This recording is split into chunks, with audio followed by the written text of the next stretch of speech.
अस्सलाम वालेकुम नाज़रीन, welcome to my channel Urdu Pixels. कैसे हैं आप सब? उम्मीद है आप सब ठीक होंगे। हमेशा की तरह आज भी मैं आपके लिए एक अमेजिंग इन्फॉर्मेशन लेकर हाजिर हुई हूँ, जिसे सुनकर आपकी इन्फॉर्मेशन में और भी इजाफा हो जाएगा।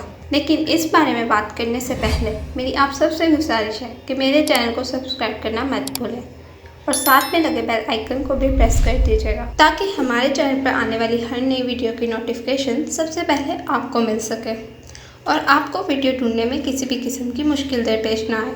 आज मैं आपको समंदर में मौजूद एक मछली जिसका नाम येलो बॉक्स है, ये पीले रंग की डिब्बे नुमा मछली होती है, इसके मतलब बताऊँगी। पहली बार इस मछली को देखने पर एक कलरफुल बॉक्स ही लगता है। नाज़रीन, इस मछली की लंबाई ज़्यादा से ज़्यादा 45 सेंटीमीटर होती है।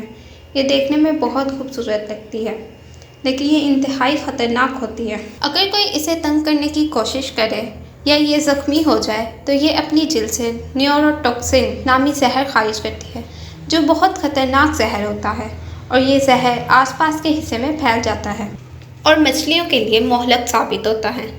नाज़रीन, जब ये मछली नाबालिग होती है तो इसका रंग पीले रंग का होता है, जिस पे काले धब्बे बने होते हैं। लेकिन जैसे जैसे इसकी उम्र बढ़ती जाती है तो इसकी रंगत नीली हो जाती है, जिस पे भूरे रंग के धब्बे बन जाते हैं। नाज़रीन, ये मछली बुनियादी तौर पर एल्जाए खाती है, लेकिन ये मछली एल्जाए के अलावा छोटी छोटी मछलियाँ भी खाती है। नाज़रीन, इस मछली की अफजाइश मौसम बहार के दौरान होती है। ये एक तन्हाई पसंद मछली होती है। क्या आप जानते हैं 2005 में मर्सेडीज़ जो तस्वुराती कार की नकाब कशाई की थी, जो इस बॉक्स फिश से मुतासरा कोशिशों को नतीजे में निकली। जी नाज़रीन, तो आज की मेरी वीडियो आपको कैसी लगी कमेंट करके ज़रूर बताएं। अगर अच्छी लगी तो मेरे चैनल को लाइक शेयर सब्सक्राइब करना मत भूलें।